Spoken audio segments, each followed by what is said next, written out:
নমস্কাৰ প্ৰিয় বন্ধু বান্ধৱীসকল, মই আজি আপোনালোকৰ লগত কথা পাতিম পেৰেণ্টছৰ কি ভুলৰ বাবে সন্তানে সংস্কাৰ শিকিব নোৱাৰে বা চমুকৈ ক'বলৈ গ'লে কমকৈ শিকে। আহক ভিডিঅ'টো আৰম্ভ কৰোঁ। মোৰ চেনেলটো ছাবস্ক্ৰাইব কৰক আৰু লগতে কাষত থকা বেল আইকনটো ক্লিক কৰক। সকলোতকৈ আগত ভিডিঅ' নটিফিকেশ্যনসমূহ পাই থাকিব। আমি যেতিয়া প্ৰাপ্তবয়স্ক হওঁ তেতিয়া প্ৰকৃতিৰ নিয়ম অনুযায়ী এদিন বিয়াবোৰ পতা হয়। তাৰ ঠিক কেইদিনমান পিছত ল'ৰা ছোৱালীৰ মাক দেউতাক হওক বা পেৰেণ্টছ হওক, কিন্তু আমাক পেৰেণ্টছ হ'বলৈ কোনো ধৰণৰ শিক্ষা দিয়া নহয়। যেতিয়া আমি এটা সন্তান জন্ম দিওঁ, তেওঁ ঘৰখনৰ পৰিয়ালৰ সমাজৰ কাৰণে উন্নতি কৰিব নে নকৰিব, এই কথা প্ৰত্যেক মাক দেউতাকে জনাটো দৰকাৰ। কাৰণ আজিৰ ছাত্ৰ ছাত্ৰী কাইলৈ দেশৰ ভৱিষ্যত নাগৰিক।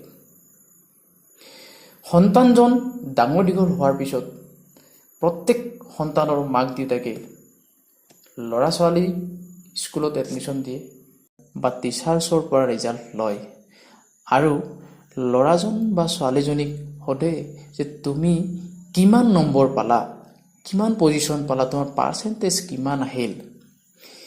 যদি সন্তানজনে কয় যে মোৰ পজিশ্যন 3rd আহিছে, মোৰ পাৰ্চেণ্টেজ আহিছে 60, তেতিয়া সন্তানজনক সেই সন্তানজনৰ মাক দেউতাকে কয় যে নম্বৰ কমিল কিয়, নম্বৰ বঢ়োৱা, নম্বৰ বঢ়াবলৈ তোমাক কৈছিলোঁ নে ভালদৰে পঢ়িব লাগে, পঢ়িবলৈ যেতিয়া দিছিলোঁ তুমি তেতিয়া পঢ়া শুনা কৰা নাছিলা, কিয় আজি নম্বৰ তোমাৰ ইমানকৈ কমিলে।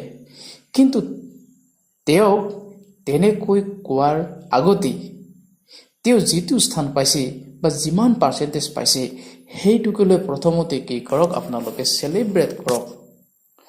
চেলিব্ৰেট কৰি তেওঁৰ মনত উৎসাহ উদ্দীপনা দিয়ক আৰু প্ৰশংসা কৰক, যাতে তেওঁ নেক্সট টাইম ইয়াতকৈ ভাল ৰিজাল্ট কৰি ভাল পাৰ্চেণ্টেজ আনিব পাৰে। তেওঁৰ মনটো সন্তুষ্ট কৰক। কেতিয়াবা আপুনি আপোনাৰ সন্তানক সন্মান কৰিবলৈ শিকাইছেনে?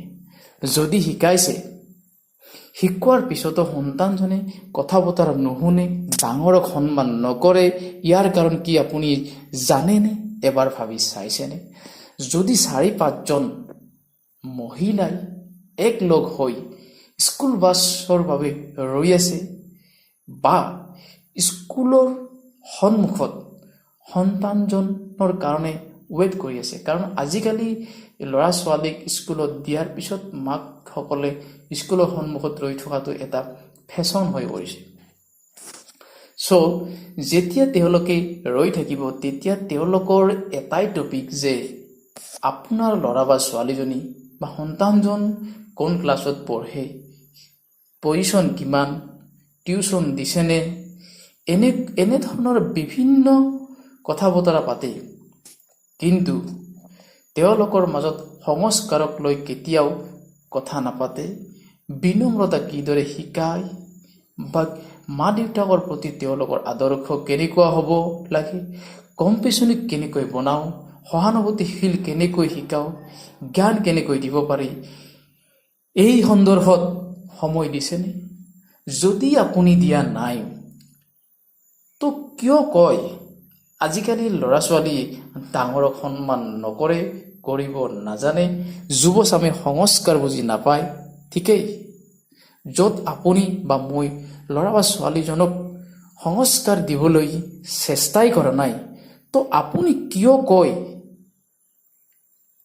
টিভি, ইণ্টাৰনেট, মোবাইলে হেক কৰিলে নে আপুনি বা মই হেক কৰিলো? চাওক, যেতিয়া ল'ৰা ছোৱালীৰ লগত ঘৰত বহি থাকিব তেতিয়া মাকৰ হাতত এটা মোবাইল, দেউতাকৰ হাতত এটা মোবাইল, ককা আইতা খুৰা খুৰী সকলোৰে হাতত মোবাইল, বা যিসকলৰ হাতত মোবাইল নাই তেওঁৰ সন্মুখত টিভি, বা যিবিলাকে টিভি চাই থকা নাই তেওঁলোকৰ সন্মুখত পেপাৰ, য'ত আমি ইজনে আনজনক বুজিবলৈ চেষ্টাই কৰা নাই, ইজনে আনজনৰ লগত কথা বতৰা পাতিবলৈ সময়ে দিয়া নাই তো আমি আমাৰ ল'ৰাজনক দুখবোৰ বা ছোৱালীজনীৰ দুখবোৰ সিহঁতৰ মনৰ কথা বতৰাবোৰ কেনেদৰে বুজিম বন্ধু বান্ধৱীসকল আপোনালোকক এটাই অনুৰোধ কৰোঁ আপোনালোকে ল'ৰাজনক বা ছোৱালীজনীক আপোনাৰ সন্তানজনক সময় দিবলৈ চেষ্টা কৰক সময় দিয়ক তেওঁলোকৰ মনৰ কথা বুজিবলৈ চেষ্টা কৰক কথা বতৰা পাতক ইজনে আনজনৰ লগত ভাৱ বিনিময় কৰক তেতিয়াহে আপোনাৰ ল'ৰাজন বা আপোনাৰ ছোৱালীজনী সংস্কাৰ শিকিব পাৰিব আপুনি এইটো গুণ দিয়ক যিটো গুণ আপোনাৰকৈ আনে কোনোৱে দিব নোৱাৰে আপোনাৰ ঘৰখনতকৈ আনে কোনোৱে দিব নোৱাৰে বন্ধু বান্ধৱীসকল যদি মোৰ এই ভিডিঅ'টো চাই ভাল পাইছে এটা লাইক কৰিব আৰু মোৰ চেনেলটো ছাবস্ক্ৰাইব কৰি কমেণ্ট লিখিবলৈ নাপাহৰিব ধন্যবাদ জয় আই অসম